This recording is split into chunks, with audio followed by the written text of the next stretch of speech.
जी, मंचासीन सभी वरिष्ठ पार्टी के पदाधिकारीगण, मंचासीन सभी मंत्रीगण, मंचासीन सभी एमपी साहिबान, यहाँ महेंद्रगढ़ के अंदर पाली यूनिवर्सिटी के अंदर आई हुई इलाके की सरदारी, सम्मानित बुजुर्गों, माताओं, बहनों, मुझे खुशी है कि मैं आज आप लोगों की तरफ से हमारे होम मिनिस्टर साहब का महेंद्रगढ़ के अंदर स्वागत कर रहा हूं। अमित जी, दक्षिणी हरियाणा और हरियाणा का सबसे दक्षिण वाला जिला महेंद्रगढ़ जिला, आज आप यहां पर आए हैं, आपका स्वागत है। और इतिहास तो हरियाणा का आपको मालूम ही है, लेकिन फिर भी मैं दो चार लफ्ज कहना चाहता हूं कि ये जिला ऐसा जिला है जहां जब से नरेंद्र भाई मोदी को भारतीय जनता पार्टी ने बतौर प्राइम मिनिस्टर तजवीज़ किया था, उस दिन से आज तक इस जिले के लोगों ने और ख़ास तौर पे यहाँ के ओबीसी और बीसी लोगों ने भारतीय जनता पार्टी का भरपूर दिल से स्वागत और समर्थन किया है। मैं ये भी बता देना चाहता हूं कि 2014 से पहले जब भारतीय जनता पार्टी ने यह फैसला किया कि नरेंद्र भाई मोदी को हम तजवीज़ करेंगे, भारत के प्रधानमंत्री के तौर के ऊपर इनको आगे करेंगे, उससे पहले इस जिले से केवल एक ही भारतीय जनता पार्टी के बार बार एमएलए जीत करके आया करते थे और वो थे पंडित रामविलास शर्मा, जो अकेले ऐसे व्यक्ति थे जो इस जिले की सारी सीटों में से बार बार जीत करके आया करते थे।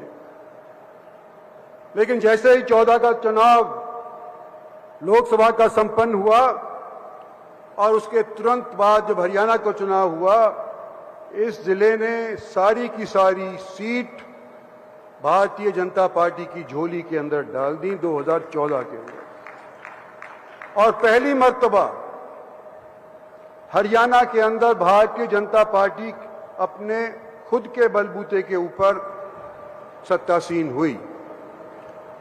5 साल शासन चला और 19 के अंदर जब दोबारा से केंद्र के अंदर भारत सरकार को और नरेंद्र भाई मोदी को 304 भारतीय जनता पार्टी के एमपी मिले, तो हमारी नफरी 47 से घट करके 40 पर रह गई। लेकिन फिर भी जो और जिले थे उनसे अव्वल हमारा समर्थन इस जिले का रहा है। ये जिला और खास तौर पे यहाँ के ओबीसी और बीसी जब से नरेंद्र भाई मोदी प्रधानमंत्री बने हैं, भारतीय जनता पार्टी में आस्था रखता है और रखता आया है। आज मैं एक चीज और कह करके अपना स्थान लूंगा कि जब नरेंद्र भाई मोदी सरकार बनाए, पहली योजना के अंदर 14 से 19 के दौरान बैकवर्ड क्लासेस का संवैधानिक तौर के ऊपर एक कमीशन नहीं था। बैकवर्ड क्लास के लोग अगर कुछ गुजार करना चाहते थे भारत सरकार से, एसटी एससी कमीशन के मार्फत उनको गुहार लगानी पड़ती थी।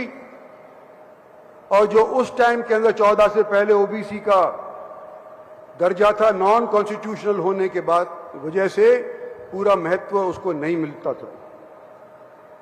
नरेंद्र भाई मोदी एक ऐसे प्रधानमंत्री हैं और जिनकी सरकार में हालांकि हमारे अमित भाई शाह हैं तो बनिया बिरादरी से, लेकिन हम इनको चाणक्य मानते हैं हमारी पार्टी का, कि इन्होंने हमारी पार्टी को बार बार सत्तासीन के अंदर योगदान दिया है।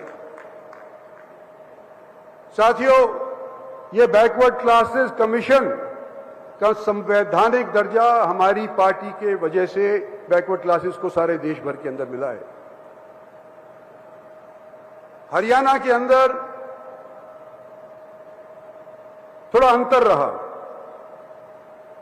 भारत सरकार की तरफ से 8 लाख रुपए की जिसकी आमदन थी, उसको बैकवर्ड क्लास के रिजर्वेशन के तहत कंसीडर किया जाता था। ये कानून पहली योजना के अंदर 14 से लेकर के 19 वाली योजना के अंदर भारत सरकार ने पास कर दिया था। लेकिन हरियाणा के अंदर विडंबना यह रही कि हालांकि देश के अंदर 8 लाख की सूची के नीचे वालों को ओबीसी रिजर्वेशन मिला करता था, हरियाणा के अंदर यह किसी कारणवश नहीं लग पाया और यहां पर सीमा निर्धारित कर दी सिर्फ 6 लाख तक की।